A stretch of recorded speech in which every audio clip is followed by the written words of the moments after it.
Hey everybody, I have to laugh because unknown raider guy just down here put he how do you put it? He says this has me crack it up.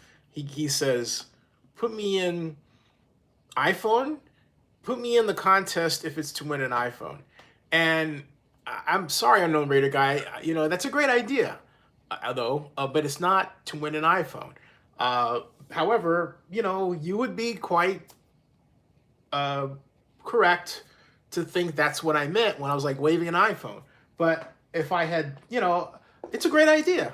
I mean, I accidentally stumbled on an idea, but I know you don't win an iPhone. All I was trying to say, and I made a couple of videos before about it, stills, that I bought this iPhone XS, and I really like it. The one thing I like most of all is I, for years, have had this tendency to make these selfie videos, right? And selfie videos are where selfie vlogs, where I'm making a vlog, where I'm talking to you, right? Even though I've expanded my definition of what a vlog is. But in the past, the forward-facing camera, right, has always been much better than the selfie camera. The selfie camera started off as a kind of an afterthought, right? Prior to that, there was no such thing.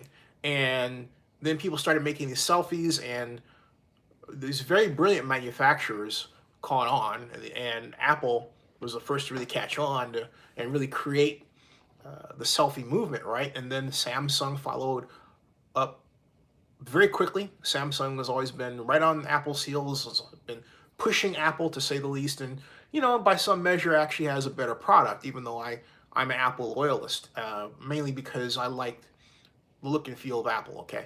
Anyway, um, all that to say this, the picture this produces for me, I don't know how it is for you, hey J-Dub, is fantastic. I am pleased as punch with this. I got it. I've got, what, 3 weeks, 4 weeks before Comic-Con. And I say that because, I really curbed down my trips. My mom is in Chicago. Uh, and this is going to be the last trip before October, with the exception of going back home. But I'm holding on the fort here. Still got some cleaning up to do before she gets back. But it's not a mess, But it's just what is it? Oh, I'll tell you what it is. Basically, what it is, folks. I bought these security cameras, little bitty camera, micro security cameras and micro security lights, and I've been installing them around the house. And I still have some more to get. And the illumination around the house is much better. All right, enough of that. BTS is coming to Las Vegas and performing at Las Vegas Stadium. And you heard it here first, and you would say, how do I know? And I would say this, because the announcement today that some of you may have heard is that AEG, the same organization that runs the Oakland Coliseum on behalf of the Oakland Alameda County Coliseum Joint Powers Authority, is going to do the same thing for the Raiders in Las Vegas. Now, originally, okay, originally, um, originally, I was going to talk about the possibility that Oakland Alameda County Coliseum Joint Powers Authority Executive Director Scott McKibben might go to run the Raiders Stadium in a similar capacity, right? But that's not happening, and at least not for the foreseeable future. And Scott's hard at work and trying to bring more entertainment and facilities and product to the Coliseum. He's working day and night. So that's not happening. But that doesn't mean that having AEG run the Raiders facility is not a big deal. And so when I was thinking about it, something, I don't know what caused me to think about BTS, but I just, in preparation for this show, thought, hey, is BTS the organization excuse me, is AEG the organization that is booking BTS around the country in the United States, you know? And it turned out the answer is yes. The answer is yes, okay? Yes. And so I went and I found a page called AEG Presents BTS, okay? AEG Presents BTS, and if you're wondering what BTS stands for, it's Bangtan, Sonyeon, or Beyond the Scene. Easy for, you know, them to say. A South Korean boy band that, I have to say, I like some of their music myself, all right? That is capturing the hearts of millions of fans globally. Hey, Google. Hey, Google. Can you play a little BTS? Playing BTS. Whoa, Sean. Thank you for the investment. That's huge. That's the largest investment we've had in some time. Shares out to you tonight. I'll get that out. Anyway, that's BTS. You can imagine them doing their moves. Hey Google. Hey Google. Stop. They're Korean rap. Korean rap, okay? BTS is Korean rap. And you want to understand how deep, how truly immersive in American culture BTS has become. I'm in Fayette County, Georgia. I go to a gym, and I'm going to use this bike in this exercise room, and it's a big exercise room. And this woman that works out there is playing this music. In fact, it just happened to be that song. I had no idea who BTS was, and if you at all have any stereotype about the South, she might fit some of it. Not all of it, but some of it. She's heavily into BTS, and she's mouthing the words in Korean. She's a white girl, okay, who is about, I would say, 23, 22, mouthing the words in Korean and dancing to it. And she has a friend of hers who is Latino, who is also dancing. This is quintessentially American, okay? You have Latino American girl, white American girl, European American girl, Caucasian, if you like, dancing to a Korean boy band's music. But it underscores the racial aspect aside.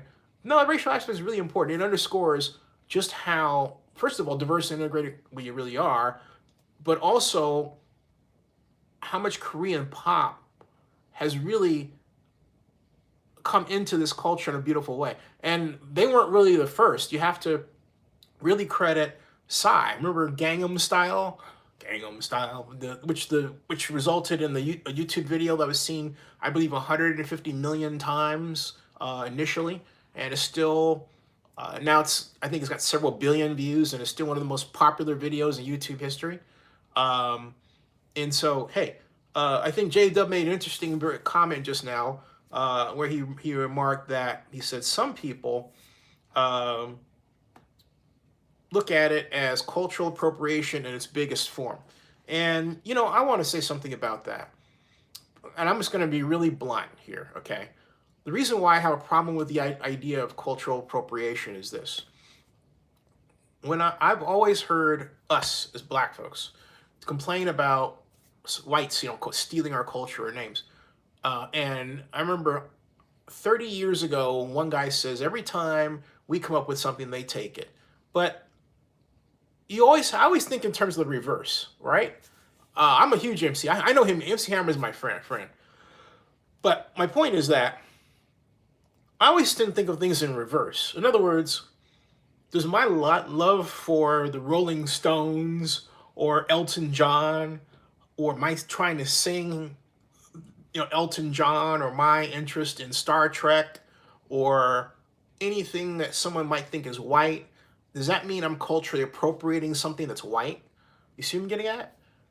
All right? In other words, why is it wrong for somebody to, you know, want to sing or want to enjoy an aspect of American culture that maybe someone else thinks isn't part of who the hell they grew up with. In point of fact, it is.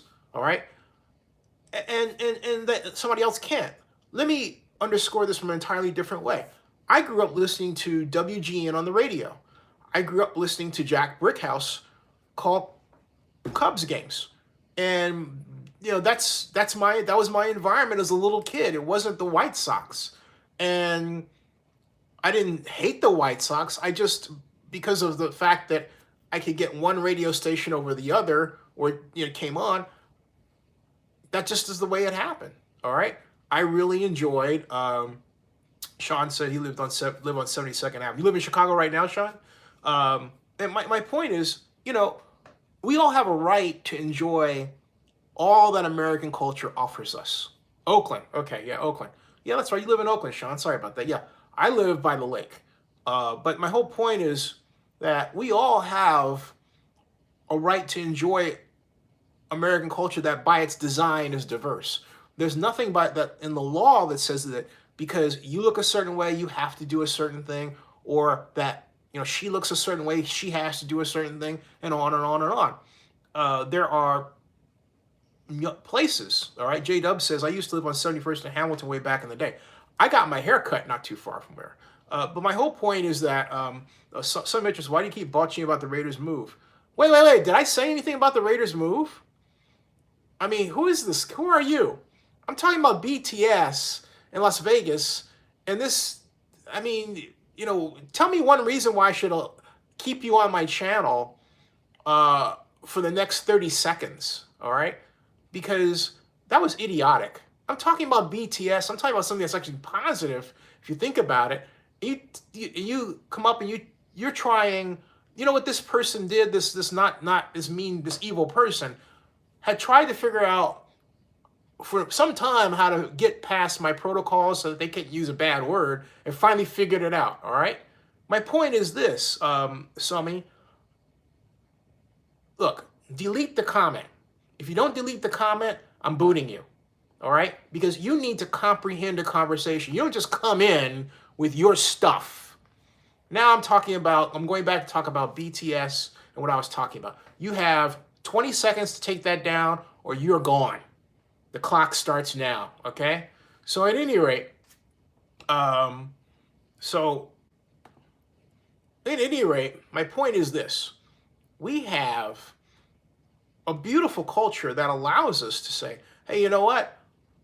I can sample this, date this, everything, all right,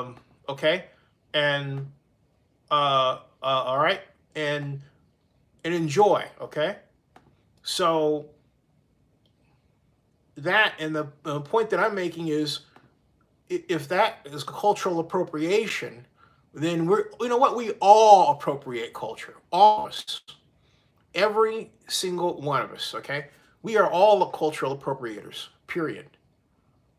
And this is something that has been with us, but since the advent of social media, that conversation, that noise, has become more acute. But it's crazy making to me to hear other people tell other people, hey, as a white person, you can only do this, or as a black person, you can only do that, or you think about it this way.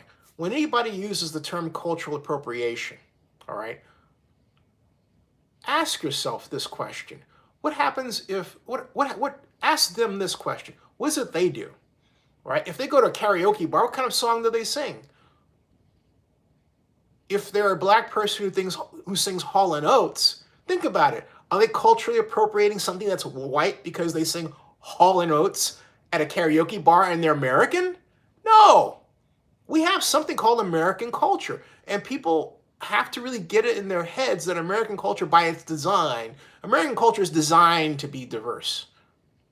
There's no way around it, all right? And so it's into this great soup that BTS comes, and they're phenomenon. And they are the kings of K-pop. They are a phenomenon. Now, as far as what's going to happen with AEG and the importance of the Raiders hiring AEG is, first of all, the Raiders are now fully in compliance, because technically they're out of compliance with Nevada Senate Bill 1. And the reason I say is because Nevada Senate Bill 1 had like Sean loves country. Hey Sean, did you see Billy Ray Cyrus and let's see, Little J, I think it was at the BET Awards a few days ago. Wow, it was an incredible performance. Country, you can mix country with rap, country with hip hop, and come away with a beautiful combination. They proved it once again. It's been proven again and again and again and again and again. But my point, but back to the main point. Well, wait a minute, Sean. Did you see my interview with Tim McGraw? Hello. Did you see my interview with Tim McGraw? I'm going to, if you have not seen my interview with Tim McGraw, no. Oh, okay. Well, here's my interview with Zinny62 and then Tim McGraw. I want to put this in a link that you can have a look at. So as I'm not taking away from the overall flow of what I'm talking about right now. All right. So, yeah, here we go. Okay. There's Mr. McGraw. In fact, for those of you who want to see it here, take a look, folks. This is Tim McGraw. Boom. That's Tim McGraw. Let me see if I can turn this up so you can hear like that. All right. Or go here.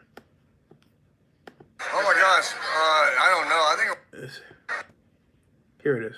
This is at the NFL draft in Nashville. Tim, who do you want the Titans to get in the first round? Oh my gosh, I don't know. I think a wide receiver would be really good. A good wide receiver. And I gotta ask you, you were on the committee, they told me, to put this together. Yeah. How did that committee come about, and what do you think about the amazing job Nashville has done? No, yeah, I think, when I saw the draft a couple years ago in Philly, Yes, sir. I thought that Nashville could really do a bang-up job with it. And I thought that we could really add a different element to it. And I thought we could make it bigger and better and set the watermark for what this thing should be going forward, and adding some music to it and all those things. And we knew it was a long shot when we tried. And I'm so proud that we got it. And I think You that had to get a Super Bowl here. yeah, we have to have a Super Bowl. And I think that this will set the mark for that. And I think everybody's really understanding how great of a city Nashville is. Thank you, sir. I love your music, by the way. Yeah, he's a class act. Tim McGraw is a great guy, class act. And so I later, that was a nice, I want to say a sort of a time in a bottle moment. I had a great time. In fact, the NFL sent me this shirt, from the draft. I had a great time in Nashville. It was the best NFL draft ever. Chicago brought it. It wasn't that much better than Chicago. Philadelphia was cool. Philadelphia was huge, okay? The highlight of Philadelphia for me was Drew Brees getting up there and saying, 5 NFL championships, and just basically making the Philly fans go freaking nuts. His eyes are bulging and everything, and he's literally taunting them. And I thought they were going to go after the guy. I loved every minute of it. It was, you know what it was? The personification. The example, not personification, but an example of the power of rivalries in the National Football League done right. I mean, wouldn't it be cool if the 49ers and the Raiders really had that kind of rivalry? That is a negative example of how the Raiders and Niners have not done it right in the Bay Area. Just have to say that. Now, getting back to what I was saying regarding the Coliseum, AEG, the Raiders, and everything else, and getting back into the point, this is really a great move for the Raiders. They were out of compliance with the Nevada Senate Bill 1, what's called formerly the Southern Nevada Tourism and Infrastructure Tourism Investment Act, okay, which was formed by the Southern Nevada Tourism Infrastructure Committee in 2015, 2016, all right? They had to find, it was said it right there in black and white, a stadium management organization, words to that effect. The Raiders, for a long time up to today, were really playing the stadium manager. It's not really their role, okay? But so they took their time and finally secured AEG, and AEG now has a good section of Las Vegas wrapped up, all right? They've got AEG runs the T-Mobile Stadium, okay? And they run the Las Vegas Stadium. So what's going on is a I think, complicated um, scenario for the future. And this is this is uh, what I'm talking about here. Oh, there's some news I got to read to you about AEG in London. Hold on a second, folks. But this is MSG Sphere in Las Vegas. All right, um, Las Vegas construction. You can see how where it's at and where it is with respect to the strip. Okay, this is MSG Sphere, and this will be the competition for AEG. AEG owns T-Mobile Stadium, and what you're looking at here, if you know Las Vegas, that's the Palazzo, right? And you've got the Venetian over here, and you've got the Cosmopolitan over here, and Bellagio, okay, and Caesar's Palace is just over that building over there. But this is an idea. It's supposed to be set for completion, and they say 2021.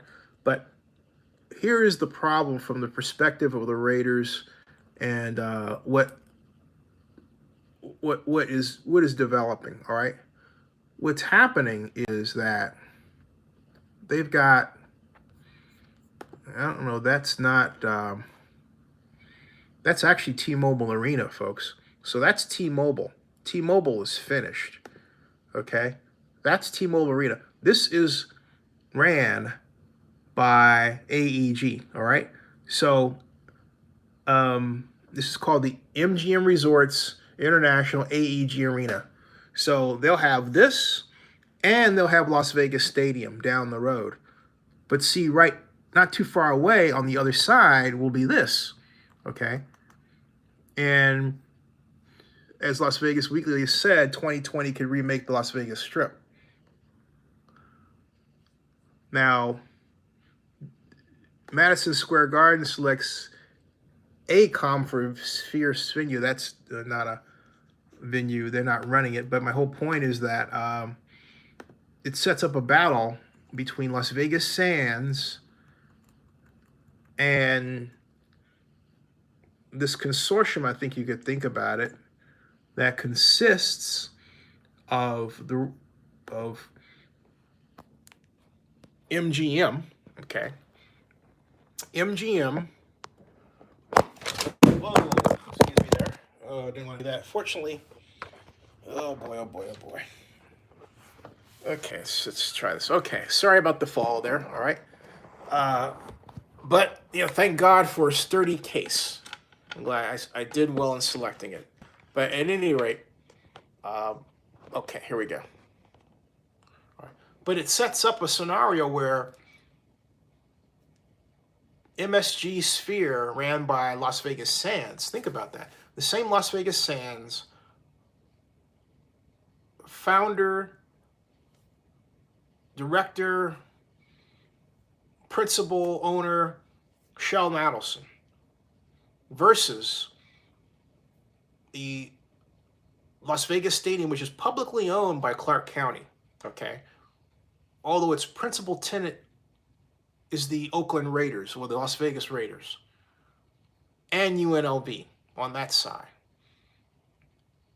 And so AEG will have control of that, and T-Mobile, versus Sheldon Adelson's Sphere, MSG Sphere. So I can see this scenario, which I think plays out well for Las Vegas as a whole. The scenario says this. It says, okay, yeah, BTS definitely will play at Las Vegas Stadium without question. But what about Taylor Swift? Where will Taylor Swift go? Okay. And so in order to answer part of that question, you could say maybe there'll be a bidding war for Taylor Swift, right? Or does AEG have a similar relationship with Taylor Swift? Let's find out. Taylor Swift, and the answer is yes. So Taylor Swift is under contract with AEG. So it means that you've got the MSG Sphere going up against a powerful player that has contractual relationships that are in its favor, and that's specifically AEG. AEG has BTS, AEG has Taylor Swift. And so basically, in one fell swoop of a 24-hour day, the Raiders have come significantly closer to their ability to gain 50 large-scale events for the facility. Okay. However, here's the problem. You got too many facilities around there still. You've got Las Vegas Stadium. You've got T-Mobile Stadium. You have the much talked about basketball arena that Jackie Robinson was going to build. It still hasn't built that. You've got the 25,000 seat soccer stadium, which is also capable of hosting any other type of event, right? So you've got all of these buildings being built at once.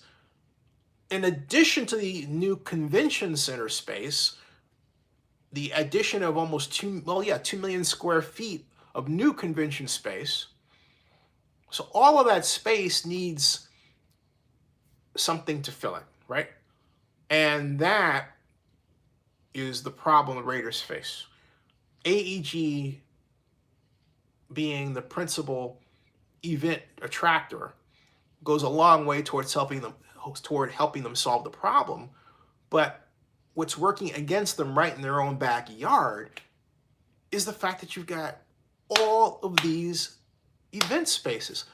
I didn't even begin to mention Resorts World, and not just the 6,000 additional hotel rooms it brings, but the additional ballroom space it brings as well. So it's a gigantic problem in Las Vegas that's unfolding, gigantic. But I will tell you, it's going to be fun to see who wins, and the Raiders have a great head start with AEG. They're going to get BTS. They're going to get Taylor Swift. Why? Because they can seat more people in there than MSG. The only way MSG Sphere has a chance of beating out either Taylor Swift or BTS is if they can command a higher dollar ticket price there, all right, and give everybody a venue, a scene that they can't get anywhere else. And they would really have to sell that one, as opposed to a stadium where you could price the ticket for the common Las Vegas resident to go. I think that would be the better option for both BTS fan base and for Taylor Swift fan base. It would be more logical for them to go to Las Vegas Stadium than the Sphere. So, but the competition is there. It's laid before us, you know. So that is, it gives the Raiders, it gives the Raiders a partner, AEG, that is competent, that can fill the stadium with something more than, a frisbee toss and a dog catching it with his mouth. Remember those things? So, oh boy. So that's the advantage of AEG. They're a competent stadium manager and event organizer, event booker, and event producer. So, and that's what you get with them. Now, what does this all spell for Oakland is the question. All right. This is, if you take Oakland where it's at and then think about what's happening around it, it doesn't look good. And the reason is this, and this is why Oakland needs to really, buck up. But Oakland's got its own problems. And did you hear the mayor of Oakland got her office stormed? I have the video here at Zenny 62. I'll show you in a second. But you've got Chase Center opening up across the bay. That's pulling events. In fact, did you realize that during the NBA Finals at Oracle Arena, the Warriors were advertising their concerts at Chase Center in Oakland, in that venue, and that was their right. I was talking to Scott about it. Hey, Scott, you realize that the Warriors are basically advertising their concerts next fall over there, and you're going to be empty, it looks like? He goes, yeah, that's their right, though. Okay? So you got that going on. Then you've got the Raiders going to Las Vegas, but on top of that, the very existence of Las Vegas Stadium means one more large venue that has a better chance of pulling a big concert like a BTS or a Taylor Swift than the Coliseum. The Coliseum already lost out to Levi Stadium. As far as I'm concerned, Levi Stadium had no business hosting Taylor Swift. They did. They did well. I think the Coliseum is a better venue all the way around. It's better located, closer to her fan base. I just thought it was a huge loss all the way around. All of this falls to the responsibility of the city of Oakland, and it forced and not only that, the city of Oakland, but also the county of Alameda. Now, here's the catch: the county of Alameda wants to get out of the sports business, and so it's kind of like, well, you want to get out of the sports business at a time when all around the country, what are people talking about? Sports and entertainment.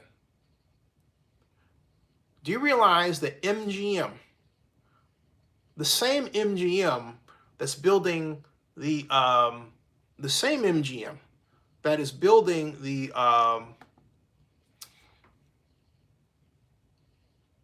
actually running, T-Mobile, all right, is also get this, they're building this very cool, and I'm trying to multitask and get it while I was getting, MGM is slated to build, I should say, this very cool hotel and entertainment complex.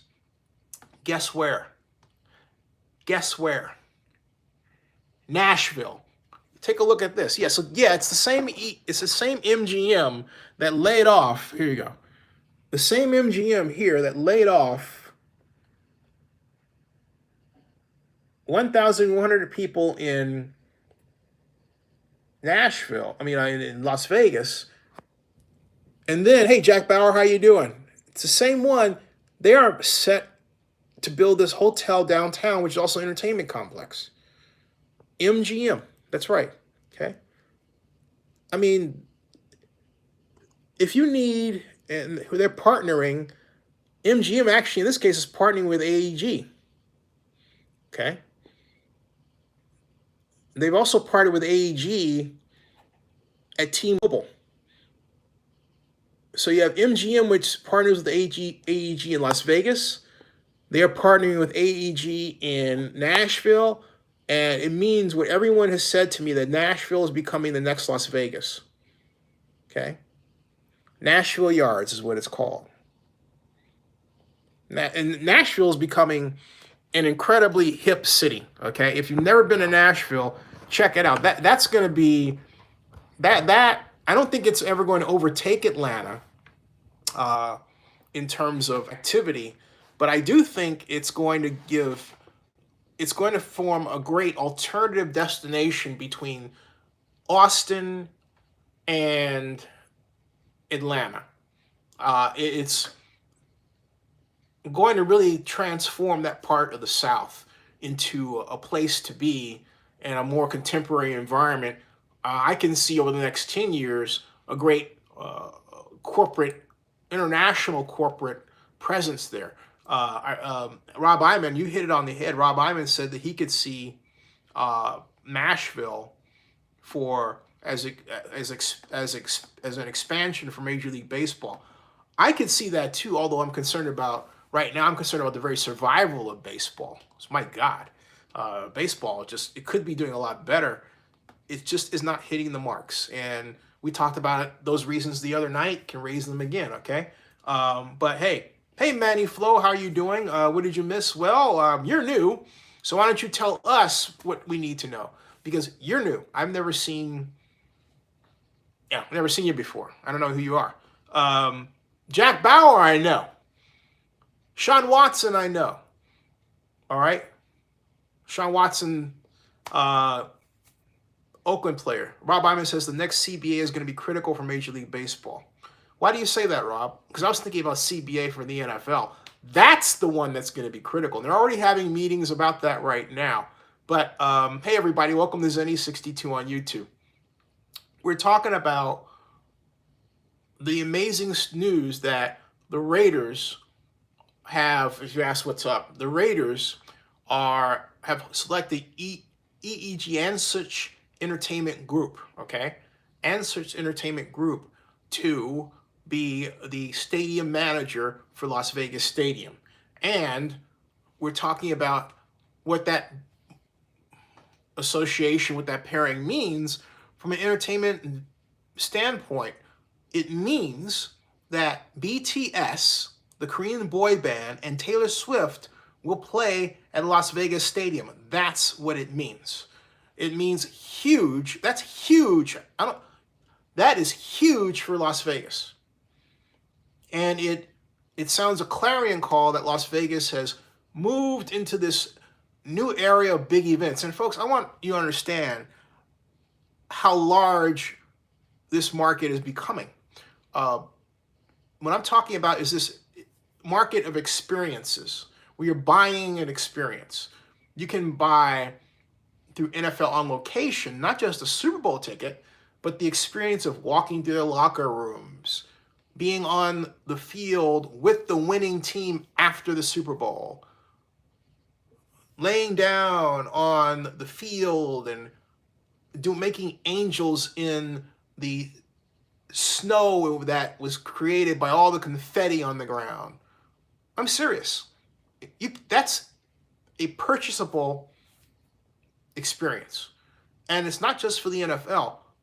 NASCAR, Indy 500, a number of different sports organizations have experiential events. And with virtual reality, we're getting into the phase where you can actually buy those events, be in your place like this, put on your goggles, and next thing you know, bam, you're at courtside at an NBA game, or bam, you're on the sidelines at the Super Bowl or an NFL game.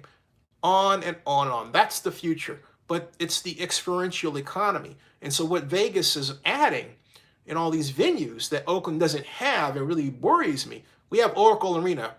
That's why I was mad that Tom Hanks would say, tear it down. You need studios, okay? You need giant, if you will, studios to stage these events and where other people can look at them or be there. That's where we're headed. I mean, you all know the importance of sports on television, but what it has, and the reason why I stared up that way is it just made me realize something that's rather scary.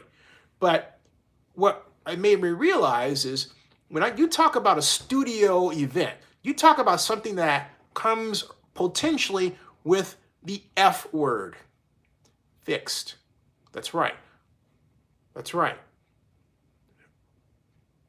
What's the likelihood that as this experiential economy builds with respect to sports in Las Vegas, people start questioning whether or not an outcome was engineered? That could happen, okay? I understand the safeguards. I understand the protocols that have been discussed to be put in. I understand that UNLV professors have come up with a great blueprint, but it is precisely that, is a blueprint.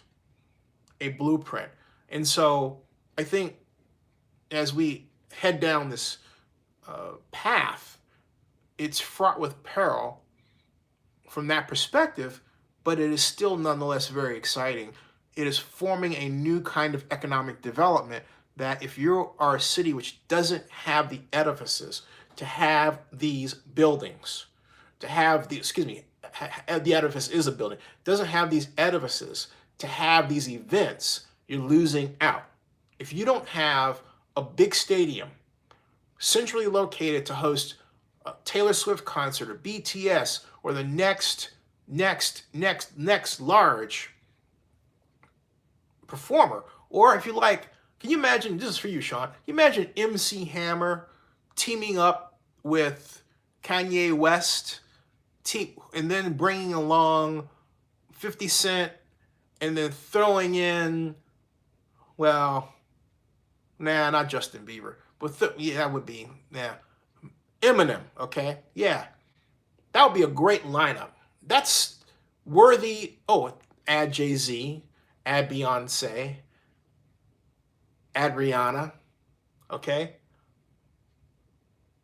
that would be the concert to end all concerts. What's your joke, Sean? Hope it's clean. Um, so type out the joke while I'm talking. At any rate, that would be an amazing occurrence. One completely amazing. And you could do that in Vegas, but you can't do that in Oakland yet. At Oracle. Because Oracle's not big enough, unless, of course, you see, unless, of course, you're going to retain the stadium. The idea of tearing down those facilities is a mistake. The Oakland A's were not thinking about the city of Oakland's economic future. They were thinking about their own economic future when they floated the idea by illustration that the stadium was going to be, for all practical purposes, torn down and formed into some little rinky-dink, and I said that, some little rinky-dink ball field that, you know, people are just going to rummage around in, and it's going to get wet and rainy, and you know it's going to be muddy and all that stuff because it's huge. No, that's too much land in the middle of a very valuable piece of property, not far from the airport, not far from the water, not far from the freeway. Okay, to just let go. And you know, Tom Hanks making that crack about, well, they made a mistake because it's located near freeways and all that. It wasn't a mistake. That's why it was located there, because the freeways were there and it allowed you to get out from parking because you needed all that parking. We didn't have BART running by it initially. Now we do. And go on to where you need to go, right? The one gigantic error that exists to this day at the Coliseum is the fact that the Coliseum wasn't thought of as this part shopping center, part sports facility. So, I mean, until Steve Lowe, Frank Dobson, and late Frank Dobson and Bob Lesty came along with their idea for what was Coliseum City. That's right, they created it in 2004, and they introduced it to the mayor of Oakland when the mayor was Ron Dellums in 2009. That was the beginning of something that should have been done, still needs to be done. But the city as a whole does not have a long-term vision for the Coliseum. So it doesn't matter if the Coliseum comes up with its own long-term vision.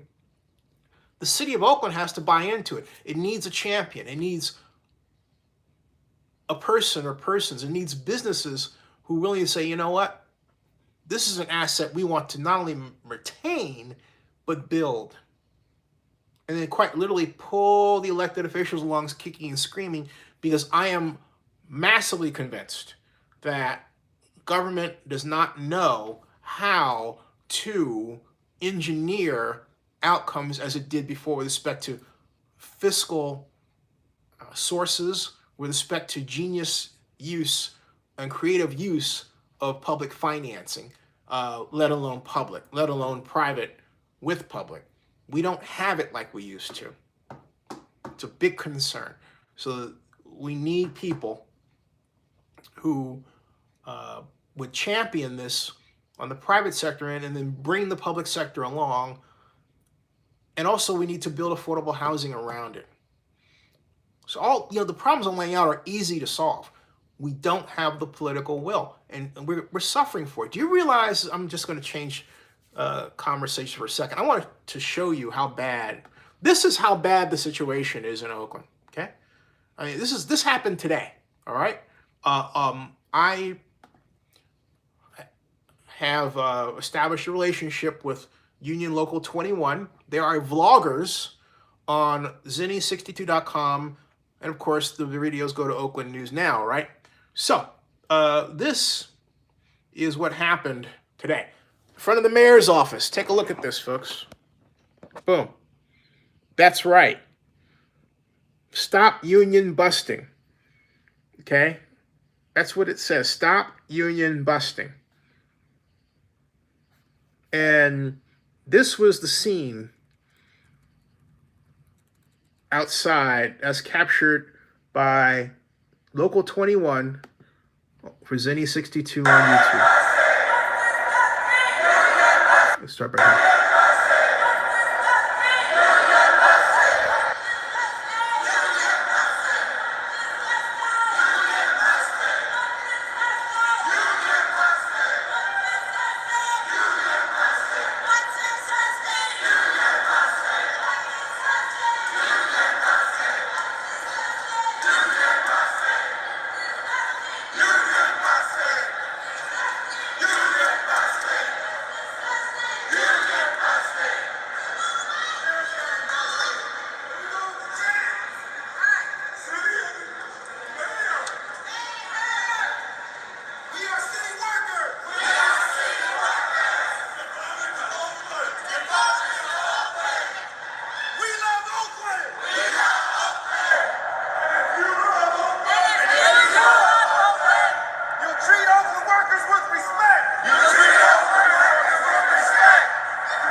All right, so you would say what started all that? And I'll tell you what started all that, folks. It's been a long time in the making, but I'll tell you the problem right now.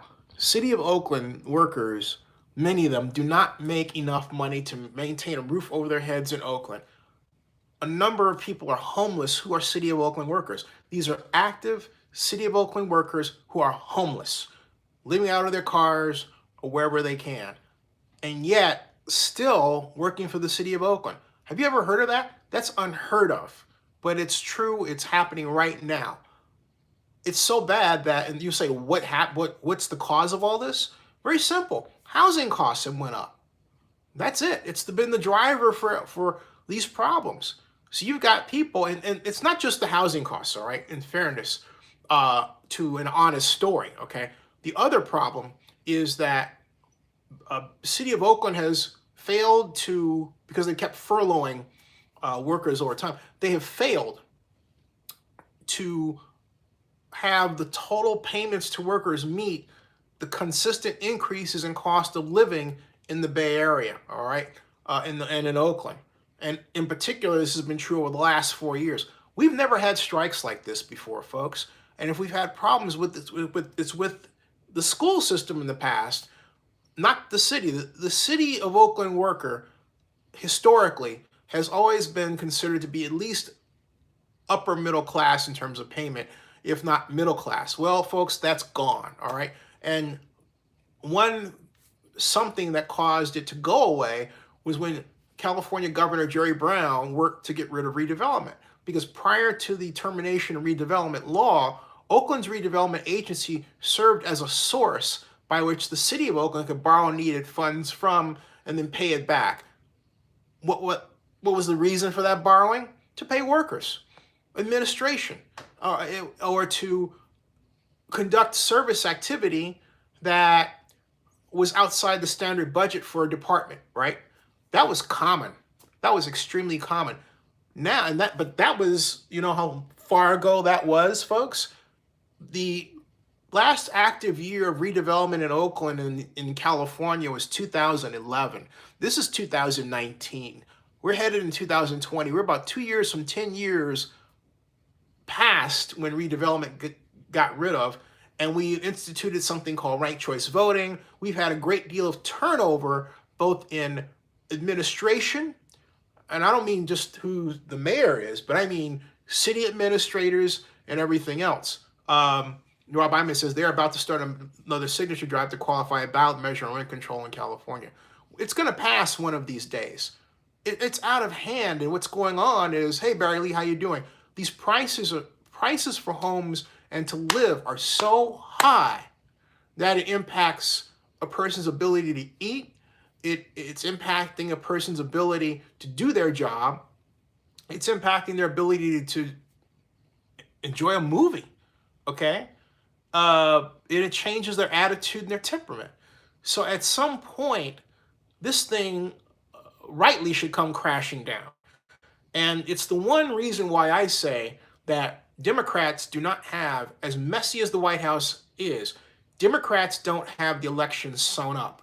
And it's because of problems like the one I'm talking about in California that also can be found in other cities. Homeless people, homeless workers, some of them working for the public.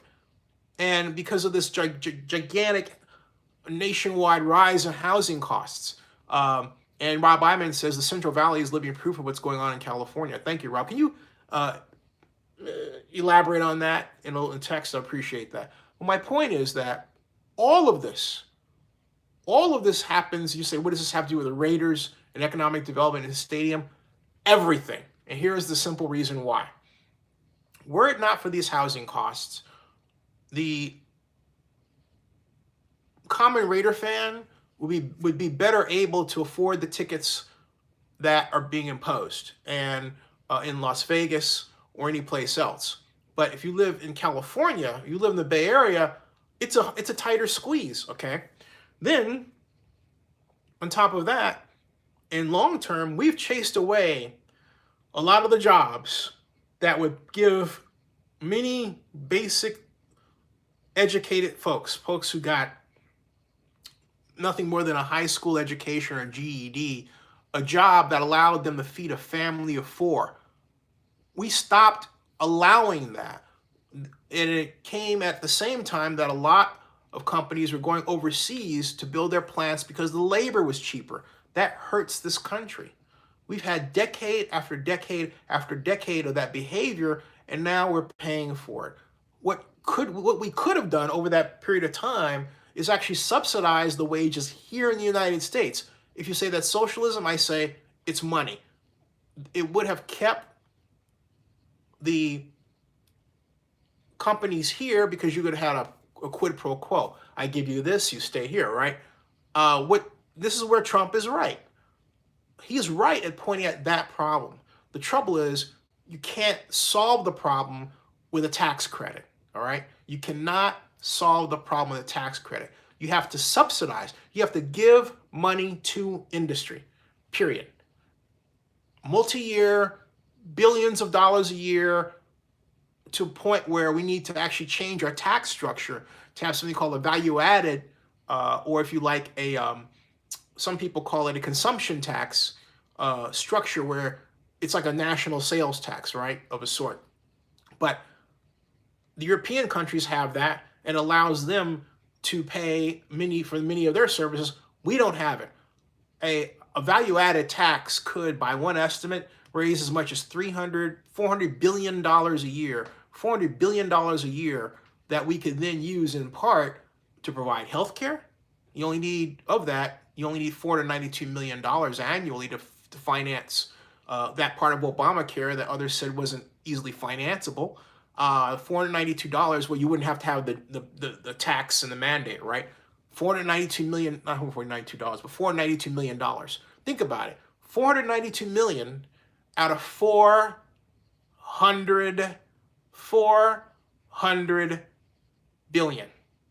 Okay? 400 billion. All right? For healthcare alone. That's a lot of money that we could play with, literally. But ask yourself, why don't we do it on a national level? Why don't we do it on a local level in Oakland?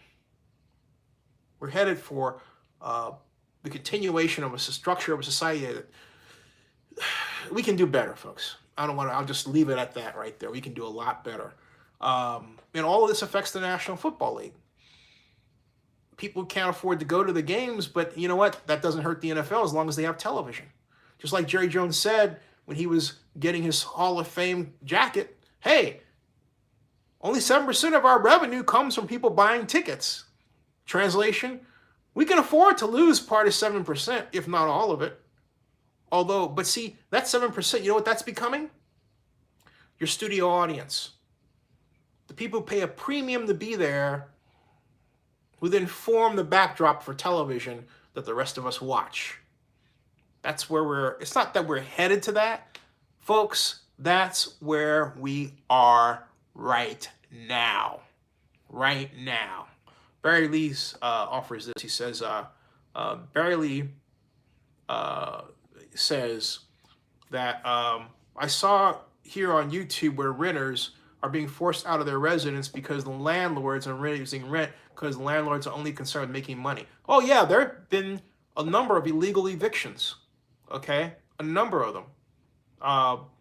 There was a company called the Community Funds in Oakland that was targeting elderly black women for illegal eviction activities, primarily in East Oakland. And the city sat by and for some time did nothing about it until approximately 3 years ago. And the executive director of Community Funds, an Oakland-based company, was found guilty of these activities and put in jail, I believe, for 36 months in jail. So he's about out now. So at any rate, yeah, that's gone on for a long time. The Anti-Eviction Project has a map of the, I think, 14,310 illegal evictions that have occurred in Oakland between 2017 and 2006. All right? Many of them involve black people. Okay? So it's a bad scene. And not just in Oakland either. Not just in Oakland either. All right? So that march that you saw in the mayor's office it gives you a window into the kind of chaos that's developing in Oakland around this have versus have-not economy. And Vegas better watch out because it may very well be seeing its future. It's one thing to say you want the Raiders and all this stuff, but hey, you know what? There's this old saying, you take some of the good and you take some of the bad. I'm going to read the comments that have come in here. Bob Iman says the Central Valley is living proof of what's going on in California. And then he continues that rents have risen sharply in the Central Valley due to people flooding the valley from the Bay Area. He adds that housing prices are really jumping in the Sacramento area. Malcolm next adds some of the biggest encampments that he's ever seen are in Stockton. I've heard that, and I believe it was isn't it Stockton, the place where the mayor has instituted this kind of guaranteed maximum income, right? Or guaranteed minimum income, I believe. Rob Iman says Fresno has a lot of encampments. So does Oakland. And all this, see, that's what I'm saying. All this, what we're talking about, happened under the watch of Democrats. And I'm a Democrat, but I'm just telling the truth, folks. You can't say, oh, you know, so someone says, well, hey, you know, how come you're a Democrat if you're black because of what they've done? But I want to extend it out beyond that.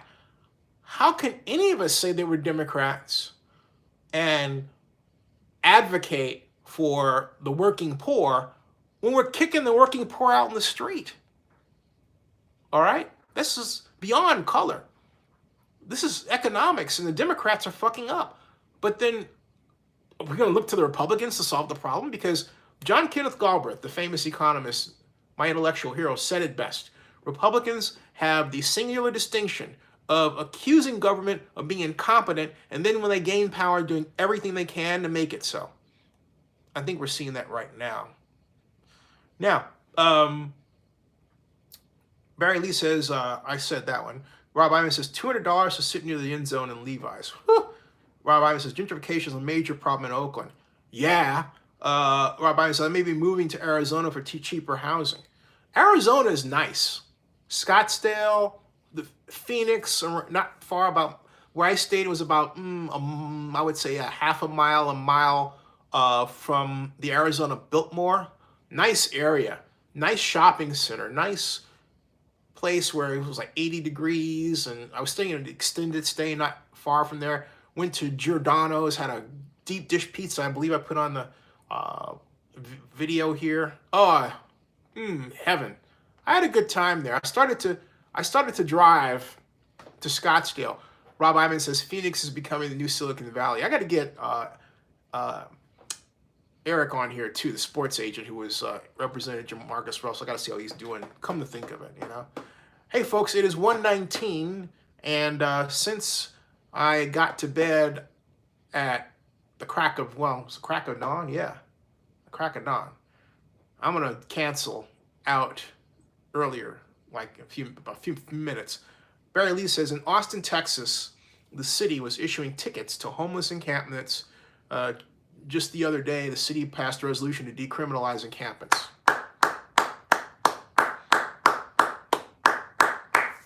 The city of Oakland ought to do that. I don't think we actually did that. I think the problem in Oakland is there's just so many of them that and the police were stretched so thin. You know, what can you do? They should leave them alone. But we should, first of all, institute more basic industry jobs. We need at least 10,000 more of those, and we need to establish an earnest effort to create them and to track them, and then we need a good 10,000 extra affordable, or someone would say extremely low income homes to tilt this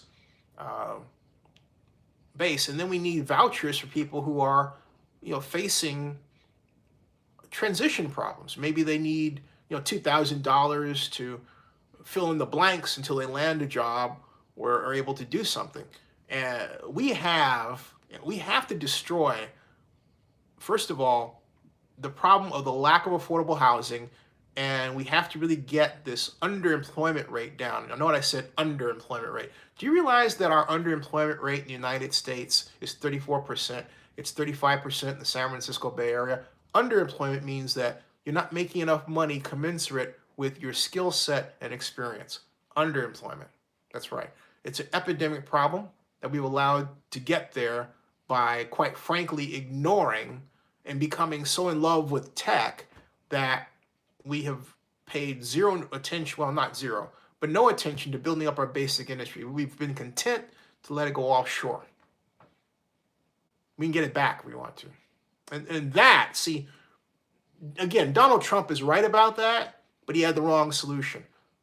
The right solution is something along the lines of what Andrea Ocasio-Cortez would support, the Green New Deal, or not even the Green New Deal, but some type of giant subsidy program for industry here. We have a crisis, folks. It's to the point where a good percentage, if not 80% of our defense dollar goes overseas. Do you realize that? To make things. Like when Boeing lost the competition to build the air cargo carrier of the 21st century, it was the YC-14 versus the YC-15, all right? We lost to Airbus. So European manufacturer was making those planes. Now, you would say, hey, wait a minute, didn't they build a hangar in the United States? And my answer would be, yes, they did. Down south here. But the problem is that even then the parts come from, where they come from? Europe, for the most part. Okay? Some America, some Europe.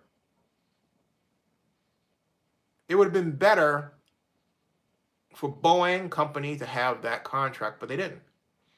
But on the other hand, unlike the past, where it would have been either Boeing or McDonnell Douglas, right, or Lockheed, guess what? Airbus Industries, European consortium. There you go. Now, you would say, Zinni, don't they have the right to compete internationally? And my answer is yeah. But look, I'm not saying we have laws to stop them. I'm saying we subsidize our industry. They do. The reason why you hear about the Emirates, the United States, the airline, you know why? Because they're subsidized up the wazoo by Qatar. That's why. So American airline companies like United don't stand a fighting chance against them. They're not subsidized like they are. We have to subsidize industry. Oh, wow. So, Malcolm X, this is cool. Malcolm X informs us. Oh, Rob Iman says Fresno has made encampments illegal. That's wild. So Fresno makes them illegal. Austin makes them legal. Hey, good night, Barry Lee. Malcolm X informs us that Stockton is giving $500 a month to more than 100 residents as a part of a universal basic income experiment. Yeah, it's $500 a month. Stockton, California is giving away money, no strings attached. Yeah, it's called a guaranteed minimum standard of income. Hey, do you know who came up with that idea? President Nixon. But he didn't want to implement it because one of his aides informed him that it would cause the people that are my color, basically, to get into drugs and all that other stuff. That's garbage stuff, really. You know, it would have been a great thing to do to have a guaranteed minimum standard of income. It's a great thing to do now. It really is. I look at it this way. Whatever wrong a person is going to do, let law enforcement take it up. And if it has to do with, using drugs, hey, look, why is it a bad thing? And I'm not a drug user, but I'm asking a question. Why is it a bad thing when someone black uses drugs, but it's not a bad thing when someone white does it? That's the only reason why you have all this rampant decriminalization. If these drugs are consumed and sold primarily and exclusively by black folks, they would still be considered illegal. But because it's a mainstream use, and because you have a national phenomenon of a problem where people are needing to just medicate themselves in all kinds of ways to cope with their financial difficulties. Because of that, you have this wave of this movement to decriminalize many different types of drugs. And there's nothing wrong with that, because when they were criminal, we were the ones getting caught. My issue is when you have the legalization of these drugs, it's doing something to some people in our society where they're paranoid and schizophrenic. And schizophrenia is the friend of racism. Look it up. Schizophrenia is the friend of racism. If you are asking me, am I saying that increased drug use leads to increased racism? I'm saying that in some cases that is the case. Yes. Yes. Yes. So the only way around is to have a campaign explain to people what